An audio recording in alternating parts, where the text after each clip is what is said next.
السلام عليكم ورحمة الله وبركاته، ازيكم يا شباب؟ معاكم عبد الرحمن، وفي النهارده ازاي تشتري المنتج الأصلي اللي هو نيك هولدر بتاع رسالة بسيط اللي هو حامل رقبة للتصوير، وطبعًا اللي ما يعرفوش ده مخصص لتصوير المنتجات وأنت مش ماسك الموبايل بتاعك بتاع رسالة بسيطة زي الفيديوهات اللي ظاهرة لك على الشاشة.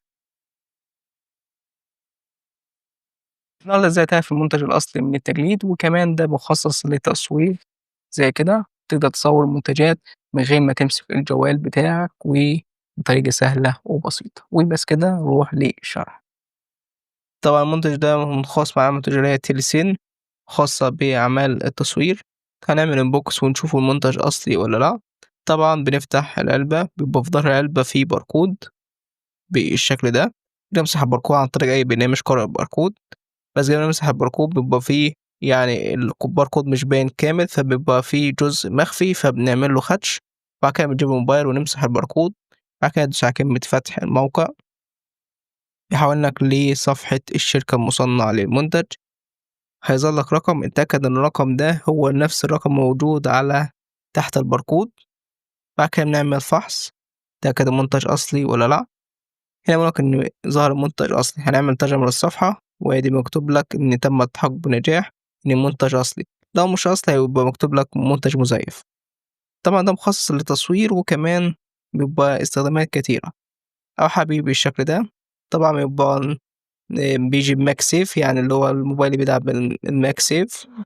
فلو موبايلك مش بيدعم ماكسيف بيبقى جاي معاه قطعة ماكسيف تحطها على الموبايل أو الجراب الموبايل، ولكن عندنا موبايل بيدعم الماكسيف والجراب بيدعم الماكسيف، وهنا القطعة دي لو هتنضف مكان اللزق اللي هتلزقه على الموبايل، وكمان ده الحزام اللي هتلبسه يعني بيبقى بيتلبس على الوسط بحيث يبقى في ثبات أكتر في أثناء التصوير، بيبقى بالشكل ده. هنحط الكليبستين في تحت كده بحيث لما نركب الحزام يبقى ماسك كويس بالشكل ده، وكليبسة في الناحية التانية. طيب يا شباب هيبقى بالشكل ده.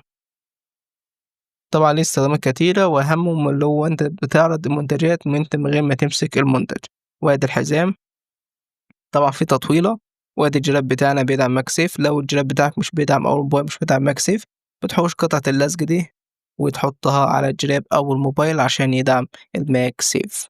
إكسسوارات، فأنا هالبس المنتج ده إزاي؟ في البداية بيبقى فيه غطا بالشكل ده، بيبقى بالشكل ده، في زرار كده بندوس عليه، يبقى الزرار ده بندوس عليه ضغطة مطولة عاد اتفتح معانا، فهنلبسه يبقى بالشكل ده. تمام، وبعد كده بنحط الكليبس كده اشتغل معانا. هنركب الحزام ازاي؟ بالشكل ده يعني اهو، ادي أول كليبسة بالشكل ده.